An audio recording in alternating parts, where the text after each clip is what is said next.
यश की नई movie toxic, जिसके हम लोग पहले भी कुछ ग्लिम्स और हल्की फुल्की झलकियां देख चुके हैं, उसका फाइनली टीजर ड्रॉप हो गया and it had to, it was about time. I mean movie बस आने वाली है, लेकिन इसके बारे में हमको कुछ भी नहीं पता था अंटिल नाउ, क्योंकि टीजर जो है वो काफी कुछ बता देता है। Although I would like to admit कि इन लोगों ने काफी चीजों को छुपा के रखा और टीजर का कट ऐसा है ना कि बहुत रैपिडली शॉर्ट्स होकर के निकल जाते हैं और तुम्हारे दिमाग में कुछ भी रजिस्टर नहीं हो पाता, लेकिन भाई ने काफी कुछ रजिस्टर किया और तुमको बताएगा एक एक चीज। तो सबसे पहले टीजर शुरू होता है एक विला के साथ में, जहां पर एक पार्टी वगैरह चल रही है। ये पूरी लोकेशन जो है गोवा के आसपास की है, क्योंकि मूवी वहीं पर सेट होने वाली है।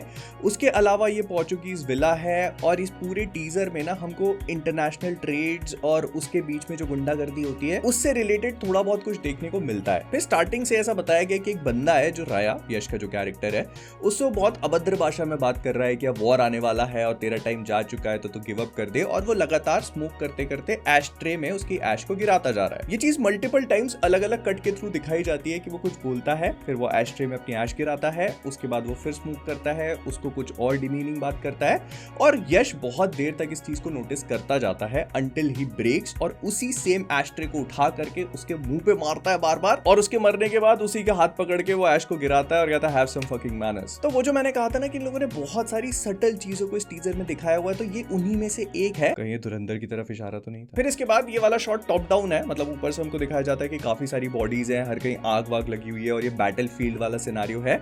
लेकिन साथ में ये चीज भी समझ में आती है कि इसके वीएफएक्स अभी कंप्लीट नहीं है, क्योंकि एक फ्रेम में हमको एक इंसान दिखता है, उसके अगले फ्रेम में वो गायब हो जाता है। तो दिस शोज की मूवी को आने में भी टाइम है, इसके वीएफएक्स पे और भी काम होगा। By the time it releases completely VFX भी होपफुली तैयार हो जाएंगे पूरी तरह से। फिर ये वाला शॉट भी बहुत जल्दी होकर के निकल जाता है। हमको राया दिखाया जाता है जो एक बैटलफील्ड के बीच में खड़ा हुआ है। ये पूरा एरिया बर्फ से ढका हुआ है, मतलब ये नॉर्थ वगैरह में कहीं पर होगा, स्नो का कुछ कुछ सीन है। और ये चीज हमको पोस्टर में भी दिखाई गई थी, जिसमें वो पूरी बर्फ वाली सेटिंग थी और वहां पर इसने बहुत सारे लोगों को मार रखा है। इनफैक्ट और भी दूसरे लोग आते चले जा रहे हैं जिनके पास हैंड टू हैंड कॉम्बैट के वेपन्स है। अब ऐसा क्यों है मुझे नहीं पता, लेकिन इसी सेम सेटिंग वाले सीन्स को हम आगे टीजर में भी देखते हैं, जहां पर ये चीज समझ में आ रही है कि इसी सेम एरिया में कुछ प्रोफेशनल लोग भी होंगे जो पूरे व्हाइट कलर के अटायर में हैं, ताकि वो स्नो में अपने आप को कैमोफ्लेज कर सके। और इसके अलावा जो दूसरे सोल्जर्स हैं उनको प्लेन से नीचे ड्रॉप किया जा रहा है, मतलब वो पैराशूट करके नीचे आ रहे हैं। अब इसको देख के ऐसा लग रहा है कि शायद ये दो देशों के बीच के जो बॉर्डर टेंशन होते हैं उसकी सिचुएशन है। अब यहाँ पे राया कैसे आ गया वो मैं देखने में इंटरेस्टेड हूँ। या फिर दूसरी पॉसिबिलिटी हो सकती है कि आर्मी वाले लोग नहीं है, ये प्राइवेट ठग्स और गूंस जो होते हैं ना वो हैं, और ये दो देशों के बीच में क्योंकि गैंग वॉर एस्केलेट होता जा रहा है तो उसी को निपटाने के लिए यहाँ पर आए। अब ये दो देशों वाला सिस्टम कैसे आ गया मैं उस पर भी बात करता हूँ। फिलहाल के लिए ये वाला शॉट काफी इंटरेस्टिंग है, क्योंकि इसमें हम राया को देखते हैं जो दारू पी रहा है खड़े होकर के। There are a lot of shots जहां पर ये दारू पी रहा है और अय्याशियां कर रहा है बस। तो इस वाले शॉट में जो इंटरेस्टिंग चीज है ना वो इसकी गाड़ी की नंबर प्लेट, इस पे जीपी लिखा हुआ है, जो कि पोर्चुगीज एरा, मतलब गोवा में जो पोर्चुगीज कंट्रोल था उस टाइम पे ये नंबर प्लेट्स यूज की जाती थी। And since we are here, तो इस मूवी में हमको अलग अलग टाइमलाइंस भी देखने को मिलेगी। मतलब राया के लुक के थ्रू ये समझ में आ रहा है कि ये मूवी जो है टाइम में काफी आगे पीछे होती रहेगी। नाउ ये जो पूरा मैंने पोर्चुगीज कंट्रोल बताया था ना, तो पोर्चुगीज जो थे उन्होंने गोवा में कंट्रोल किया, और हो सकता है कि मूवी उनके टाइम से लेकर, मतलब जब वो कंट्रोल में थे तब से उनके जाने के बाद तक की कहानी को भी एक्सप्लोर करे, और ये पूरा मैटर कुछ ट्रेड वगैरह से रिलेटेड हो, क्योंकि हम यहाँ पर चाइनीज लोगों को भी देखते हैं जिनसे राया के लोग डील करने की कोशिश कर रहे हैं। And it all comes down to controlling the routes. जैसे हम राया के लोगों को देखते हैं कि वो ट्रेन को जाके रोक रहे हैं, फिर इसके बाद सी पोर्ट पे भी कुछ लफड़ा चल रहा है, आग वाग लगाई जा रही है। तो इट्स बेसिकली राया जो कि एक गैंगस्टर है, वो कैसे ट्रेड को टेक ओवर कर लेगा, और इस वजह से जिन दूसरी कंट्रीज के पास अभी तक अपर हैंड था ट्रेड में, वो इसके साथ कॉन्फ्लिक्ट में आएंगी। और ये तो हो गई उसके बिजनेस वाली साइड, लेकिन इसके अलावा उसकी पर्सनल लाइफ वाली साइड भी इसमें थोड़ी बहुत दिखाई जाती है, जैसे ये पलंग तोड़ने वाला सीन। और समहाउ ये रॉयल सर्कस इस पूरी चीज में इन्वॉल्व है। वो कैसे, ये भी बताता हूँ। सबसे पहले तो इस पूरे टीजर में रॉयल सर्कस के मल्टीपल शॉट्स हैं, तो ये समझ में आता है कि ये सिर्फ एक सीक्वेंस नहीं होने वाली है।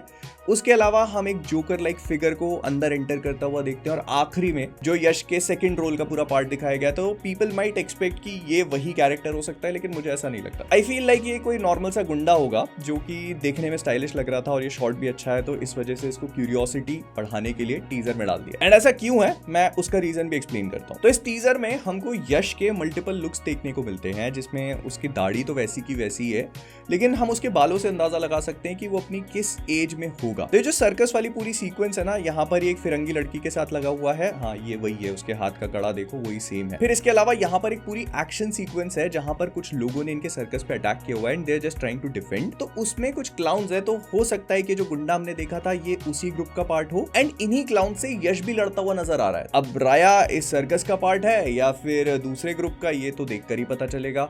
लेकिन हाँ, इस पूरे सीन को अगर तुम देखते हो तो ये ब्रूटल होने के साथ साथ राया की एज भी बताता है, मतलब उसके बाल छोटे हैं और वो काफी यंग दिख रहा है। तो ऐसे में उसके बेटे का इतना बड़ा होना does not make any sense और उस सर्कस में एंटर करना तो बिल्कुल भी नहीं। लेकिन हाँ, उसके बेटे का कनेक्शन भी सर्कस से है, कैसे वो आगे बताता हूँ। फिर देखो, ये वाला शॉट भी काफी इंटरेस्टिंग है और इसको देखकर ये समझ में आ रहा है कि ये जो यश के लोग हैं या जितने भी गुंडे लोग हैं, ये सारे के सारे किसी ना किसी वे में सर्कस के खिलाफ हैं, क्योंकि पिछले शॉट्स में हमने देखा कि वो क्लाउन्स और जोकर जो भी थे उन पर अटैक कर रहे थे।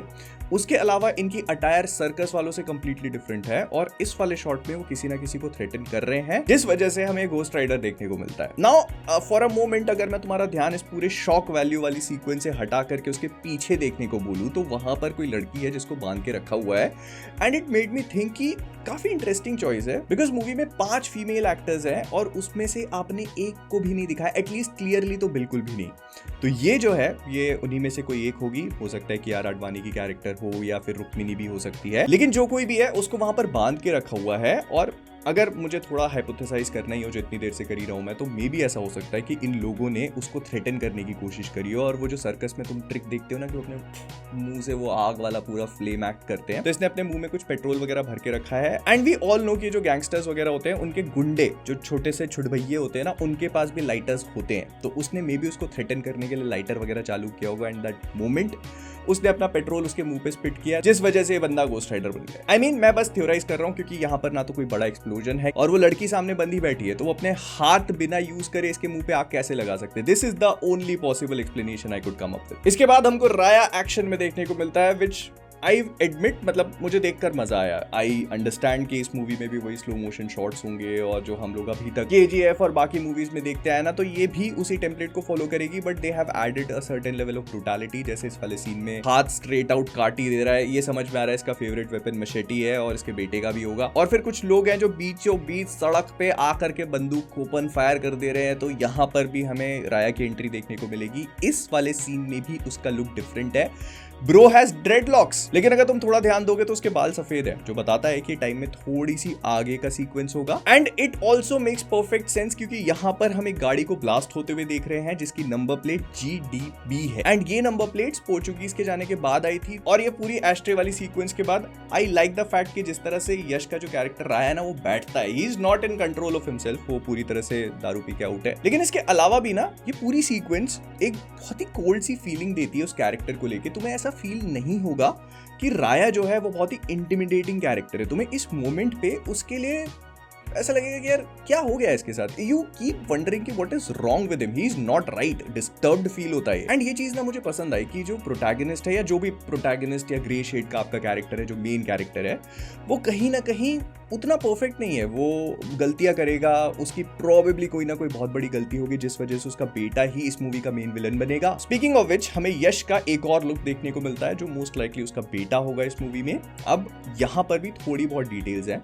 सबसे पहले तो हमें उसके टैटूज दिखाए जाते हैं। इसको ध्यान से देखने पे सबसे पहली चीज जो नोटिस होती है वो है एडमिट 1। ये चीज जो मैंने कहा था ना कि इसका सर्कस से डायरेक्ट कनेक्शन होगा, तो ये टिकट्स के ऊपर लिखा होता है और हमें सर्कस की टिकट दिखाई जा चुकी है, जो रॉयल सर्कस है उस पर लिखा है एडमिट 1। तो ये बात तो क्लियर हो चुकी है कि कहीं ना कहीं उसकी रूट्स जो है वो रॉयल सर्कस से जुड़ी हुई है। प्लस इसी के ऊपर एक नंबर लिखा हुआ है 300177। I am not sure about it, लेकिन ऐसा हो सकता है कि उसकी डेट ऑफ बर्थ हो, मतलब 30 जनवरी 1977, जो राया की वो जो पूरी पोर्चुगीज के जाने के बाद जो उसने रूल करना शुरू किया होगा उसकी टाइमलाइन के साथ परफेक्टली कोइंसाइड कर रहा है। मतलब 1961 में पोर्चुगीज लेफ्ट, उस वॉइड को फिल किया राया, उसके गैंगस्टर्स ने जिन्होंने पूरे ट्रेड को टेक ओवर कर लिया। उसके बाद राया को इसकी मां कहीं पे मिली होगी, मोस्ट लाइकली रॉयल सर्कस में, और वहीं से उनका अफेयर स्टार्ट हुआ होगा।